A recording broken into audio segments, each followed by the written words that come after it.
Hello friends, कैसे हैं आप। उम्मीद है आप लोग बढ़िया होंगे और आपकी पढ़ाई भी बहुत अच्छी चल रही हो। तो दोस्तों, welcome back. Today we will start crown rule देखेंगे। अब तक हमने कंपनी रूल देख लिया। ठीक है, तो यहाँ सर से हम क्राउन रूल की बात करेंगे, उसके एस्पेक्ट थोड़ा सा रिवाइज करेंगे ताकि इजी वे में हम। अब देखिए, जैसा हमने देखा ये पहले लेक्चर में हम डिस्कशन यहाँ पर कर चुके थे। जो कंपनी रूल है वो चल रहा था ईस्ट इंडिया कंपनी, और यहाँ पर कुछ एक्ट आए। अगर हम बात करें तो कुछ एक्ट यहाँ पर आते हैं। दोस्तों, इस बीच क्या हुआ, काफ़ी सारे रूल्स आए। ठीक है, जो हमने पिछले लेक्चर में हमने ऑलरेडी देख भी लिया।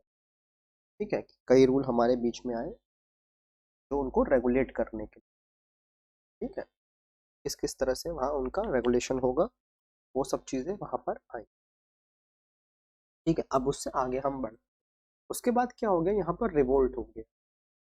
ठीक है, 1857 में एक रिवोल्ट क्रांति हो गई ऑल इंडिया लेवल पर। और के बाद क्या हुआ, फिर ब्रिटिश जो क्राउन है उसको ऐसा महसूस हुआ कि अब हमको जो इंडिया का रूल है वो अपने हाथ में ले लेना चाहिए। ठीक है, तो अब जो भी एक्ट आने वाले हैं वो सब इस तरह से एक्ट आएंगे कि एडमिनिस्ट्रेशन आपका और प्रॉपर हो। ठीक है, देखिए पहले क्या था, कंपनी क्या करने आई थी, बिजनेस करने आई थी। वो बिजनेस कर रही थी, तो उसके बिजनेस को ईज करने के लिए रूल्स लाए गए, रेगुलेशंस लाए गए, ताकि जो वो कंपनी जो भी बिजनेस कर रही है उसका प्रॉपर रेवेन्यू ब्रिटिश गवर्नमेंट को पहुंचे। ठीक है, तो जो पहले रेगुलेशंस आए यानी 1857 से पहले आए, वो सारे उस प्रोस्पेक्टिव से थे। ठीक है, ज्यादा से ज्यादा कंपनी रेवेन्यू कलेक्ट करे और आपका ब्रिटिश क्राउन को फायदा हो। लेकिन अब क्या हो गया, अब यहाँ पर एक इनको फेलियर महसूस हो गया। इनको लगा कि कंपनी का जो एडमिनिस्ट्रेशन है वो एक तरह से फेल हो गया। ठीक है, तो अब क्या करना चाहेंगे, अब ब्रिटिश क्राउन कह रहा है कि भैया अब हम ही सीधा देखेंगे इंडिया को। ठीक है, तो उन्होंने क्या किया, अपने रिप्रेजेंटेटिव बढ़ाने शुरू। अभी आप जब एक्ट में आगे देखोगे तो धीरे धीरे आप देखोगे एडमिनिस्ट्रेशन की तरफ वो जा रहे हैं।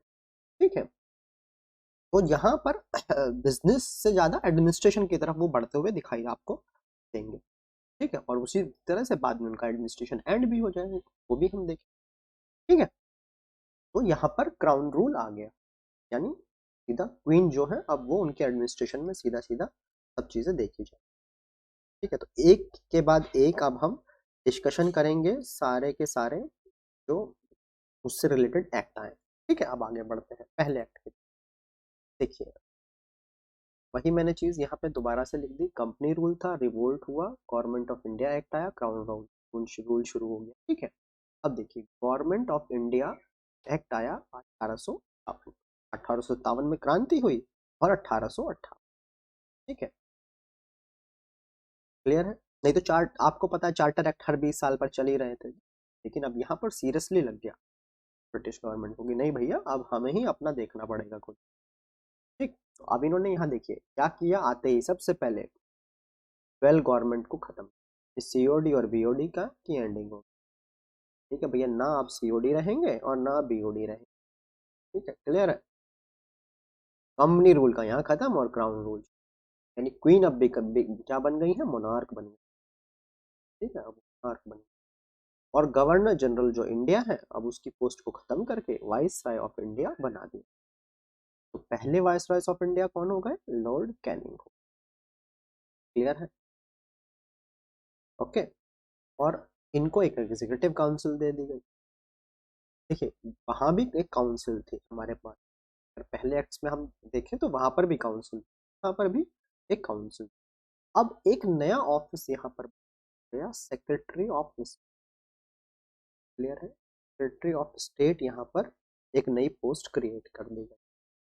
ठीक है, पहले कौन थे, स्टेनले थे। ठीक है, देखिए दोस्तों यहाँ इंपॉर्टेंट है क्वेश्चन, अगर हम अभी क्वेश्चन डिस्कशन क्या क्या पूछा जा सकता है पहले देख लेते हैं। इसके लिए इंडियन काउंसिल बनाई गई, या एग्जीक्यूटिव काउंसिल इसके लिए भी बनाई, तो 15 मेंबर तरह की ये भी एडवाइजरी बॉडी होगी। क्लियर है, जो ये है अब क्या होगा, वायसराय जो आपको है वो रिपोर्ट करेंगे सेक्रेटरी ऑफ स्टेट, और सेक्रेटरी ऑफ स्टेट रिपोर्ट कर रहे हैं ब्रिटिश पार्लियामेंट। ठीक है, तो इस तरह की क्रोनोलॉजी आपकी बन गई। अब देखिए अगर समझे तो क्वेश्चन क्या पूछ लेता है एग्जाम की, अगर हम बात कर लें भाई कि एग्जाम में क्या क्वेश्चन पूछ, अगर इससे क्वेश्चन उसको पूछना है तो वही वही यही पूछेगा। अगर आप सिंपल मतलब इससे टाइप एग्जाम दे रहे हैं तो कंपनी रूल कब खत्म हुआ, क्राउन रूल कब शुरू हुआ, एक क्वेश्चन ये बन सकता है। या ड्वेल गवर्नमेंट कब खत्म हो गया है, उसको कब एबोलिश किया गया है, ये पूछ लेगा। ये पूछ लेगा कि गवर्नर पहला वायसरॉय ऑफ इंडिया कौन, ठीक है, या पहला सेक्रेटरी ऑफ स्टेट कौन सा था, ये क्वेश्चन पूछेगा। कि स्टैनले के बारे में पूछ ले, ठीक है, लॉर्ड कैनिंग के बारे में पूछ, ठीक है, तो ये चीजें हमें पता होनी। क्लियर है। देखिए पूछने को तो ये भी पूछा सकता है कि जो जो इंडियन काउंसिल थी जो असिस्ट कर सेक्रेटरी ऑफ स्टेट को, उसमें कितने मेंबर, बट इसकी प्रोबेबिलिटी कम है। हमें जब डेटा याद कर रहे हैं हमें ये भी याद रखना, ये भी देखना है इसकी प्रोबेबिलिटी ज़्यादा, ठीक है। बस पढ़ना इसलिए होता है कि कभी ऐसा हो कि अचानक से कोई क्वेश्चन बन के सामने आ जाए, हम उसको अटेम्प्ट कर, या फिर उसको अगर हम गैस भी कर रहे हैं, वैसे तो गैसिंग अच्छी चीज़ नहीं है, आपको उतना प्रैक्टिस करना है, उतना आपको पढ़ना है कि गैस ना ही करना पड़े। बट इन केस आपको 1% गैस भी करना पड़ रहा है तो दैट इज आपका इंटेलेक्चुअल गैस हो। ऐसा नहीं कि बिल्कुल हवा में आपने कोई तुक्का मार दिया, वो नहीं करना है ना। कि कुछ आपको डेटा पता हो, कुछ आपके दिमाग में पॉपुलेट हो रहा हो, उस क्वेश्चन को पढ़ के कुछ आपके दिमाग में चीज़ें आ रही हो, उसमें से आपको फिल्टर आउट करके आप चीज़ें अगर गैस कर रहे हैं तो that is a good gas. Okay, आगे बढ़ो। अब देखिए इसके बाद आया है इंडियन काउंसिल एक्ट 1861। ठीक है, अब देखिए यहाँ पर थोड़ा जल्दी जल्दी एक्ट आएंगे, कारण क्या है कि एडमिनिस्ट्रेशन को मजबूत करना है। वहाँ क्या हो रहा था, आराम से एक्ट बना रहे थे, भैया पहले बना दिया फिर 20 साल बाद देखेंगे, चार्टर दे दिया है 20 साल तक कंपनी अपना काम करती रहेगी, अब 20 साल बाद फिर देखेंगे। अब यहाँ पर क्या, यहाँ पर क्योंकि एडमिनिस्ट्रेशन को मजबूत करना है तो उनको एक्ट जल्दी जल्दी लाने पड़े। ठीक है, क्योंकि जब आप एडमिनिस्ट्रेशन देखते हैं तो बहुत सारी चीज़ें आपको नई नई करनी पड़ती, यही यही चीज़ें यहाँ पर भी हो रही हैं। इस लॉजिक को आप समझेंगे तो आपको थोड़ी क्लैरिटी भी आएगी। ठीक है, चलिए आगे बढ़ते। देखिए जब यही चीज़ें हम हिस्ट्री में डिस्कशन, जब हिस्ट्री पढ़ेंगे, हिस्ट्री का रिवीजन, तो वहाँ पर भी ये चीज़ें वापस से पढ़ें, क्योंकि वहाँ तो हमें पूरा ही पढ़ना है 1947। बस या वहाँ क्या है, अभी ये जो हम हिस्टोरिकल बैकग्राउंड पढ़ रहे हैं कि किस तरह से हमारा कॉन्स्टिट्यूशन डेवलप हुआ, तब हम इस पॉइंट ऑफ व्यू से नहीं पढ़ेंगे, तब हम उसको अलग पॉइंट ऑफ व्यू से पढ़ेंगे कि उसके हमारे सोसाइटी पे क्या इफेक्ट हुए, क्या चीज़ें हुई। ठीक है, फ्रीडम फाइटर्स उस समय पिक्चर में आ जाएंगे तो उनके बारे में भी डिस्कशन करेंगे। ठीक है, फिर वहाँ क्या क्या डेवलपमेंट हुआ डिस्कशन करें, तो वो जब हिस्ट्री हम डिस्कस करेंगे तो उसमें वो सब चीज़ें वहाँ पर, वो डेटा वहाँ पर है। ठीक है, बट यहाँ पर हम लिंक करा देंगे, मतलब आपको वो जब हम हिस्ट्री में डिस्कशन करेंगे तो आप समझ जाएंगे कि यहाँ पर भी वो चीज़ें आपको मैच करने में ईजी होगी। ठीक है, अब इसको बढ़ते हैं कि इसने क्या किया। देखिए act restore the legislature power of Madras and, जो कहाँ 1833 में जब हमने पढ़ा था कि ये भैया ले ली गई थी उनसे पावर, मद्रास बॉम्बे को लेजिस्लेटिव पावर नहीं थी, अगर आप 1833 वाला पोर्शन देखेंगे। ठीक है, यहाँ हमने क्या करने की कोशिश, यहाँ पर हमने देखिए वहां पर सेंट्रलाइज करने की कोशिश कर रहे थे, अब यहाँ पर ये स्टेप हो गया डिसेंट्रलाइजेशन। ठीक है, क्योंकि धीरे धीरे हम शक्तियाँ जो है वो पावर्स को हम डिवाइड कर दे रहे हैं ताकि वो हमें इजी हो मॉनिटर करना। ठीक है, अब देखिए गवर्नर जनरल को राइट दे दिया गया absolute veto power, and ordinance भी वो इशू कर पाएंगे, लेकिन वो ऑर्डिनेंस 6 मंथ तक वैलिड है। A law member added to executive council of governor general. ठीक है, 3 Indians entered in legislative council as a non official member, ये वर्ड इंपॉर्टेंट, नॉन ऑफिशियल। ठीक है, ऑफिशियल बहुत important word. Members nominated by, nominate कौन कर रहे हैं, वाइस। तो यहाँ पर 3 मेंबर हमारे आए थे, sir Dinkar Rao, Maharaja of Banaras और महाराजा ऑफ पटियाला। अब देखिए यहाँ पर क्या क्या क्वेश्चन हमारा बन सकता है। क्वेश्चन ये बन सकता है कि किस एक्ट में आपकी लेजिस्लेटिव पावर बॉम्बे और मद्रास से छीन ली गई थी और किस एक्ट में रिस्टोर की। तो दोनों चीजें आपको याद रखनी। तो 1833 में आपकी ले ली गई थी और 1861 में आपको यहाँ पर पावर रिस्टोर। ठीक है, तो ये ठीक है। दूसरा ये पूछा जा सकता है कि जो गवर्नर जनरल ऑर्डिनेंस इशू करते थे वो कितने दिन तक वैलिड रहता था। तो दोस्तों इसकी वैलिडिटी पर क्वेश्चन पूछा जा सकता है कि वो कितने दिन तक वैलिड रहता था। तो 6 मंथ आपको यहाँ पर याद रखना। ठीक है, ओके फ्रेंड्स, तो ये क्वेश्चन आपसे पूछा जा सकता है। अब और क्या क्वेश्चन पूछा जा सकता है कि जो आपके 3 नॉन ऑफिशियल्स मेंबर थे हेड किए, वो कौन थे, उनके नाम भी पूछे जा सकते हैं। तो कई बार ऐसा भी कर सकता है कि 4 ऑप्शन दे, उनमें से कोई एक नाम। ठीक है, ऐसा भी हो सकता है कि 4 नाम दे और उसमें से ये पूछे कि इनमें से कौन से नॉन ऑफिशियल मेंबर नहीं। तो दोनों तरह का क्वेश्चन बन सकता है। ठीक है, और आपको 3 नाम यहाँ याद रखने हैं, sir Dinkar Rao, Maharaja of Banaras और महाराजा ऑफ पटियाला। ठीक है, क्लियर है? ओके, चलिए, अगर आपको ये क्लियर है तो आगे बढ़। अब देखिए, यहाँ पर भी कुछ इंपॉर्टेंट चीज।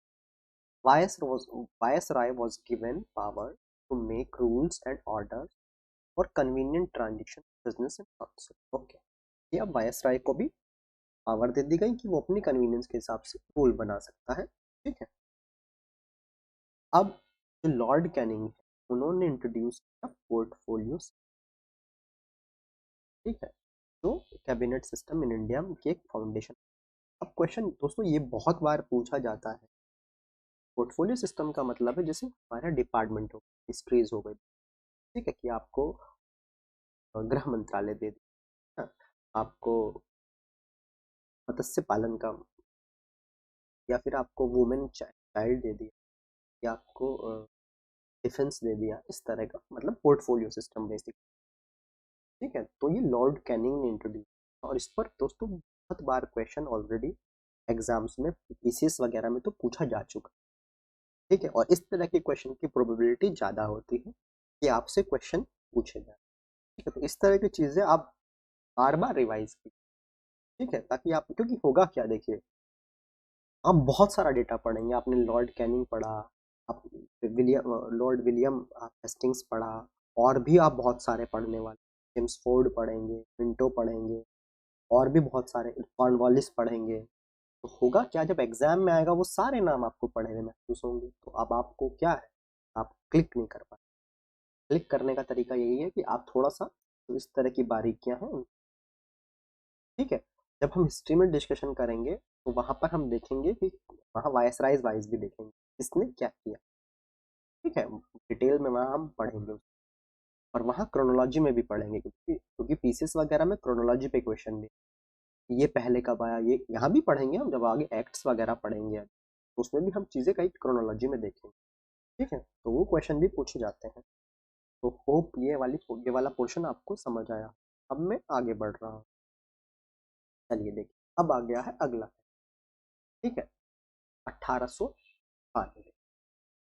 ठीक है, अब देखिए यहाँ पर इन्होंने क्या किया, गवर्नर जनरल की जो काउंसिल में और member, non official member add.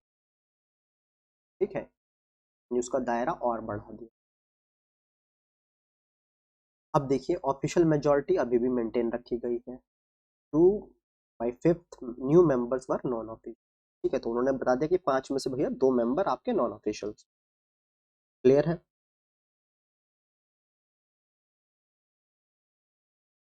अब देखिए, ये इंपॉर्टेंट है, indirect election introduce, but election word का यूज नहीं। ये भी बात है, तो ये भी क्वेश्चन आपसे पूछा जा सकता है, डायरेक्ट इलेक्शंस किस सेक्टर। ठीक है, अब यहाँ पर power of discussing the budget but no follow. तो भैया इंडियन से कह दिया है कि भैया आप तो ना बजट में डिस्कशन में पार्ट कर सकते हो, बट कोई क्वेश्चन नहीं पूछ सकते, फॉलो अप क्वेश्चन नहीं पूछा जाएगा। ठीक है, फॉलो अप क्वेश्चन का मतलब कि बजट में कोई डिस्कशन हुआ, उसमें कोई क्वेश्चन रेज हुआ, कोई बात हुई, कोई डिस्कशन हुआ, तो आप उस पर पलट कर क्वेश्चन नहीं। ठीक है, क्लियर। चलिए अब आगे बढ़ो। अब देखिए इंडियन काउंसिल एक्ट 1909। दोस्तों ये इंपॉर्टेंट थी, ठीक है, क्योंकि इसको मार्लियामेंटो रिफॉर्म के नाम से हम जानते हैं। क्यों कहते हैं मार्लियामेंटो रिफॉर्म? मार्ले थे वो सेक्रेटरी ऑफ स्टेट, तो कई जगह हम इसको एसओएस लिखते हैं। एसओएस का मतलब यहाँ सेक्रेटरी ऑफ स्टेट ही हो, ठीक है, शॉर्ट फॉर्म में लिखने के बार मैं लिख देता हूँ, है ना। और लॉर्ड मिंटो आपके वॉइस, ठीक है, तो इसको मार्ले मिंटो रिफॉर्म।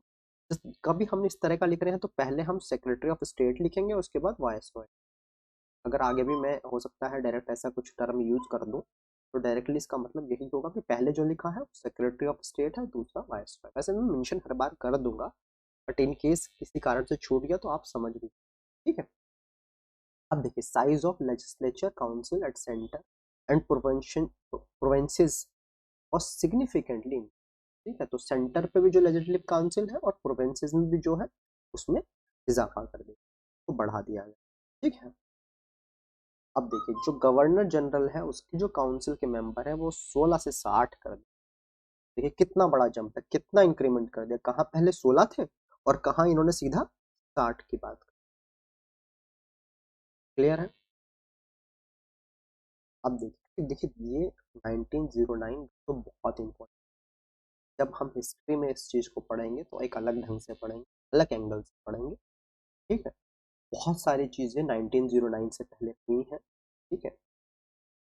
तो हम बंगाल का पार्टीशन भी डिस्कशन करें इस बारे में, है ना। तो बहुत सारी चीजें हुई हैं, तो वहां पर और क्लैरिटी आपको आएगी, बट यहाँ पर हम पॉलिटिकल मीन्स पॉलिटी के पॉइंट ऑफ व्यू से देख रहे हैं, तो उतना ही डिस्कशन, ठीक है, बहुत डेप्थ में हम नहीं जा रहे हैं। वहां भी नहीं जाएंगे, बट वहां भी हिस्टोरिकल पर्पज से हम देखेंगे, जो भी हिस्ट्री से वहाँ क्वेश्चन बन पाएगा वो हम वहाँ देखने की थोड़ा सा और डेटा। अब देखिए सेपरेट इलेक्ट्रोड की यहाँ बात, सेपरेट इलेक्ट्रोड इंपॉर्टेंट बात है दोस्तों, यहाँ से एक नया फाउंडेशन बन रहा है में, है ना। सेपरेट इलेक्ट्रोड की बात की किसके लिए, ठीक है, तो यहाँ पर बेसिकली कम्युनल रिप्रेजेंट, ठीक है, तो इसीलिए जो मिंटो है उनको फादर ऑफ कम्युनल इलेक्ट्रोड कहा जाता है। दोस्तों ये क्वेश्चन बहुत बार कई पीसीएस में ऑलरेडी पूछा जा चुका है, एसएससी वगैरह में भी पूछा जा चुका है और पूछा भी जा सकता है, ठीक है, तो इसको आप ध्यान रखिए। अब देखिए यहाँ पर पहली बार इलेक्शन जो इंट्रोड्यूस किए गए इंडिया, इलेक्शन इंट्रोड्यूस करने का मतलब दोस्तों ये है कि डायरेक्ट इलेक्शन, पहली बार ऐसा हुआ कि डायरेक्ट इलेक्शन, डायरेक्ट, क्लियर है।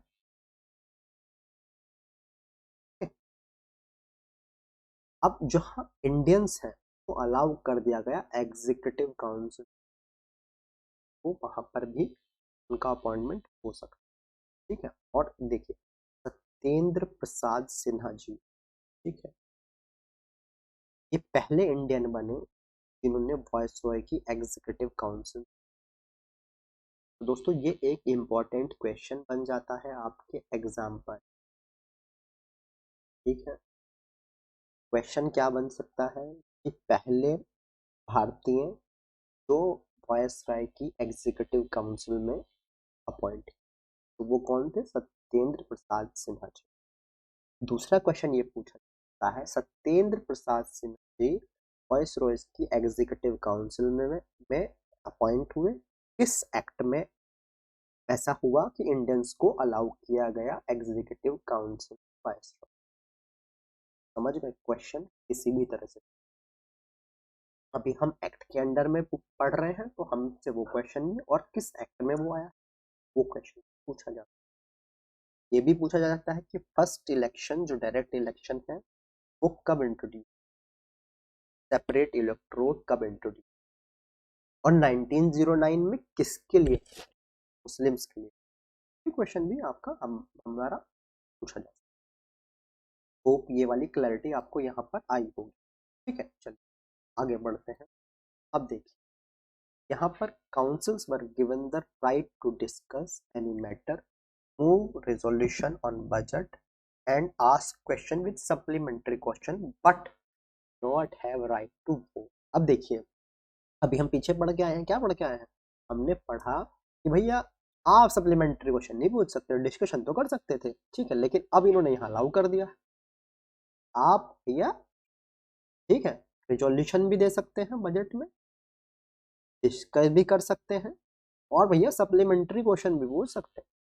तो अब यहाँ पर आपको सप्लीमेंट्री क्वेश्चन के लिए अलाउ कर, देखिए ये एडमिनिस्ट्रेशन के तरीके हैं, ठीक है, कई चीज़ें एडमिनिस्ट्रेशन के पॉइंट ऑफ व्यू से आप देखेंगे तो ये एक एडमिनिस्ट्रेशन तरीका है, बट यहाँ पर अभी भी इन्होंने राइट टू वोट नहीं रखा, इन्होंने कहा भैया वोट नहीं कर पाओगे, ठीक है, वो अभी भी इन्होंने अपने पास ही रखा, भैया वोटिंग तो हम ही कर पाएंगे, ठीक है। तो इस तरह की चीजें आपको समझनी पड़ती, क्लियर है, होप ये वाला पोर्शन आपको यहाँ पर समझ आया। देखिए दोस्तों अगर आप चीजें लिंक करें तो आसानी से याद हो, पहले क्या हुआ, पहले हमें कहा गया कि भैया आप डिस्कस तो कर लो पर क्वेश्चन मत पूछो, ठीक है, उसके बाद हमसे क्या कहा गया, भैया अब आप सप्लीमेंट्री क्वेश्चन भी पूछ सकते हो और वोट भी, वोट नहीं कर सकते, ठीक है। अब आगे देखते हैं आगे आगे क्या होता है, ठीक है। अब इसके बाद आ गया है मॉन्टेग्यू चेम्सफोर्ड रिफॉर्म, क्लियर है, भाई पहले क्या होगा, सेक्रेटरी ऑफ स्टेट मॉन्टेग्यू और या चेम्सफोर्ड कौन होंगे, वायसरॉय, ये बात हमें समझ आ गई, ठीक है, और ये काफी इंपॉर्टेंट है और इससे भी काफी क्वेश्चन पूछे, ठीक है, ओके। चलिए अब देखिए जो गवर्नमेंट ऑफ इंडिया एक्ट आया 19, यहाँ पर क्या हुआ, यहाँ पर जो डायरकी थी, ठीक है, इसको इंट्रोड्यूस किया गया प्रोविंशियल लेवल, प्रांतीय लेवल को इंट्रोड्यूस कर दिया, ठीक है। अब डायरकी बेसिकली मतलब रूल ऑफ टू, अब यहाँ पर एग्जीक्यूटिव काउंसिल्स बनाई गई, काउंसिलर्स, ठीक है, और मिनिस्टर, ठीक है। अब इनको अलग अलग देखिए, यहाँ पर ये गवर्नर का रोल आ गया, ठीक है, इनको दे दी रिजर्व लिस्ट, ठीक है, और यहाँ पर एक लिस्ट बना दी ट्रांसफर लिस्ट, तो इनमें अलग अलग सब्जेक्ट हो गए, law and order, irrigation, finance, land and revenue, इधर education, health, excise, public works, इस तरह। तो दोस्तों अगर आप आज के पॉलिटिकल कॉन्स्टिट्यूशन में देखें तो कुछ सिमिलैरिटी यहाँ पर आपको महसूस हो रही है, ठीक है, हमारे यहाँ भी स्टेट लीड, यूनियन लिस्ट और कॉन्करेंट लिस्ट का प्रोविजन है, ठीक है। तो आगे और कैसे कैसे डेवलपमेंट होगा वो आगे हम अभी देखेंगे, ठीक है। तो दोस्तों यहाँ पर क्या क्वेश्चन पूछा जा सकता है, पहला क्वेश्चन ये पूछा जा सकता है कि ट्रांस मतलब कौन कौन सी लिस्ट थी, ट्रांसफर्ड लिस्ट और रिजर्व, एक दो सब्जेक्ट भी पूछे जा सकते, ठीक है। और दोस्तों इंपॉर्टेंट है प्रोविंशियल लेवल, तो क्वेश्चन यही बनेगा कि डायरकी प्रोविंशियल लेवल पर कब इंट्रोड्यूस, क्लियर है, होप ये क्लैरिटी आपको यहाँ पर हो गई। चलिए अब आगे थोड़ा सा बढ़ते हैं। अब देखिए यहाँ पर कहा गया 3/6 members of viceroy executive council were to be Indian, यानी इंडियंस का अब क्या कर दिया है, आपका रिप्रेजेंटेशन बढ़ा दिया, यानी 6 लोगों में से 3 लोग इंडियन होंगे, बस कंडीशन क्या रखी कि भैया कमांडर इन जो चीफ होगा वो नहीं हो, है ना, क्लियर है, मतलब लगभग हाफ रिप्रेजेंटेशन यहाँ पर हो गया, पहली बार यहाँ पर डायरेक्ट इलेक्शन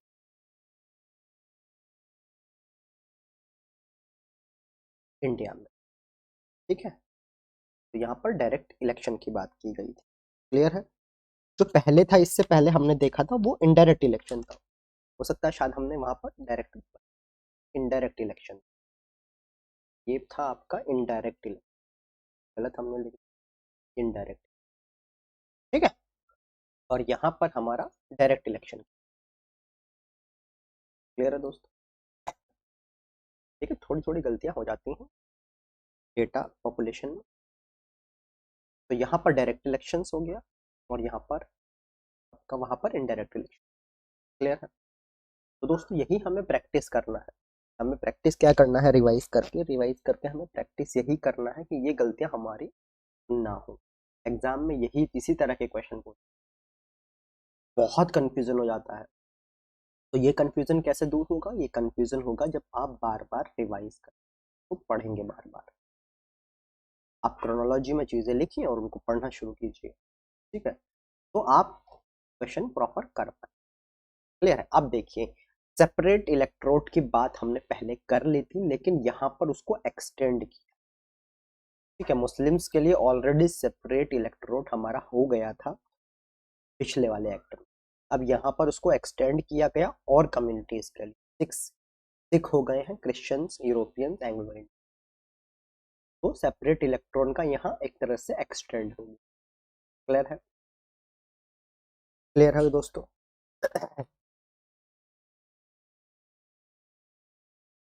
क्लियर है आपको।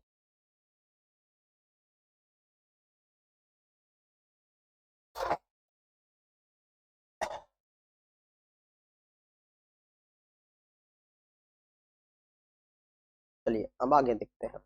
अब देखिए यहाँ बाइकैमरल लेजिस्लेचर की भी बात की, तो बाइकैमरल लेजिस्लेचर आपका सेंटर पे आ गया। ठीक है, यानी दो होंगे, अपर हाउस और लोअर हाउस।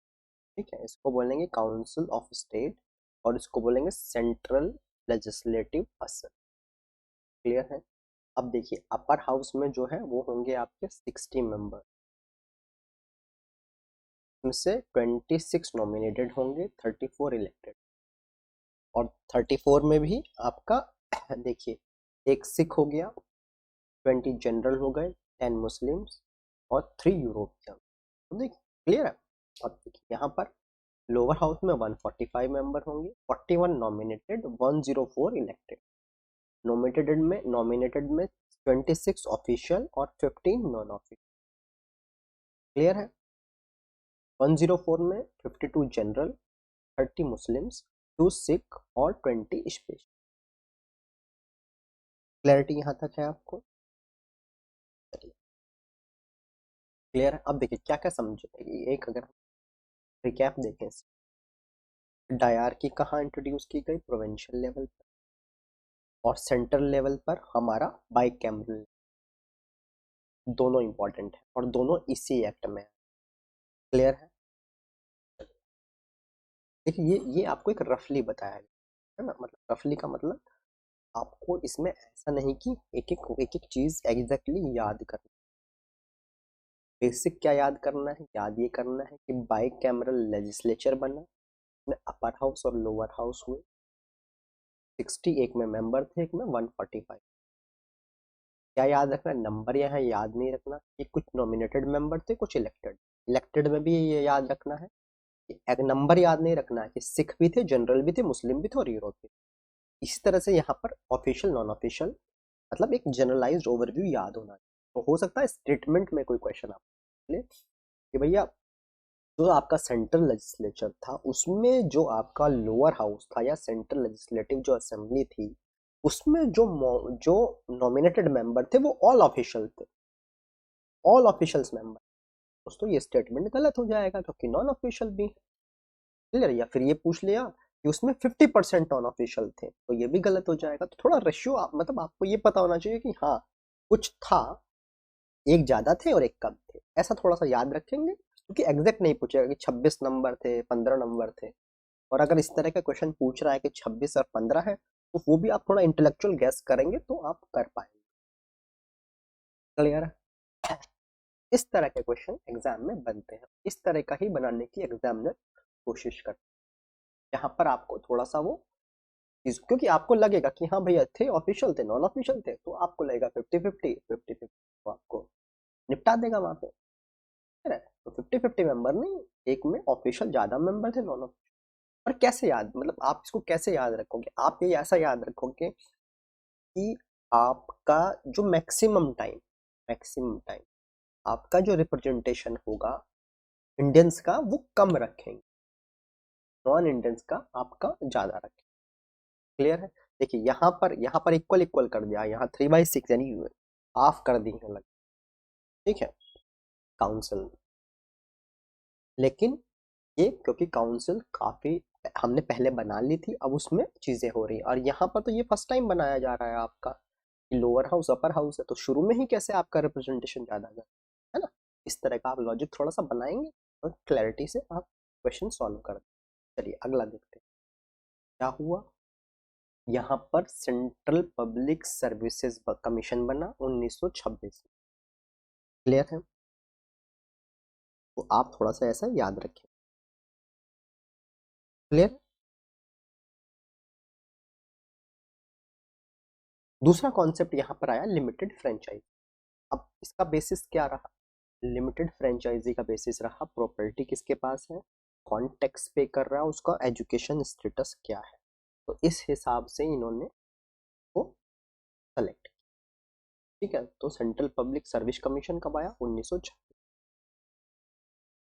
क्लियर है दोस्तों, क्लियर है। देखिए एक कमीशन और बनाया, एक कमीशन और बनाया गया था 10 ईयर्स, 10 ईयर्स के लिए एक और statutory commission appoint.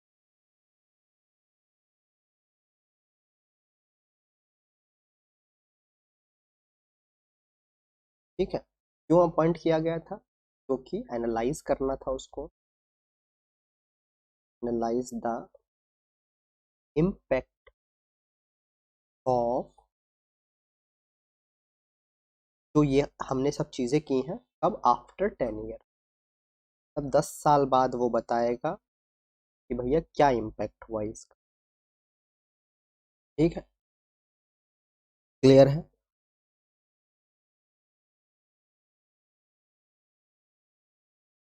Okay, hope ये वाला पोर्शन आपको क्लियर हुआ होगा। ठीक है, क्वेश्चन क्वेश्चन कुछ भी पूछा जा सकता है क्वेश्चन, लेकिन जो होगा वो हमेशा रिलेवेंट होगा। अब देखिए क्या क्वेश्चन, अगर इसी को डीप में पूछना है, मान लो उन्होंने कहा सेंट्रल पब्लिक सर्विस कमीशन आपका कब बना, आपने कहा भैया 1926 में बन गया। ठीक है, क्लियर है। अब इसी को अगर कोई पीसीएस में क्वेश्चन ग्रिल करना चाहेगा, मतलब आपसे पूछेगा कि भैया आपको भले ही पता है लेकिन मैं ऐसा क्वेश्चन पूछ लूंगा कि आप ना बता, तो वो क्वेश्चन क्या पूछेगा कि किसकी रिकमेंडेशन, मतलब कौन सा कमीशन था जिसके रिकमेंडेशन पे ये बनाया गया। क्लियर है, ऐसा क्वेश्चन पूछेगा। तो इसको ये बना था, एक कमीशन बना था ली कमीशन, ली कमीशन। ठीक है, 1923 से 26, 1923 टू 24 इसने रिकमेंडेशन दी थी, तो इसके रिकमेंडेशन पे ये बनाया गया। क्लियर है। ठीक है, अब देखिए इस कमीशन का नाम था, आपने नारे सुने होंगे साइमन गो बैक, तो ये वही साइमन, साइमन कमीशन, ये इंडिया आया था। क्लियर है।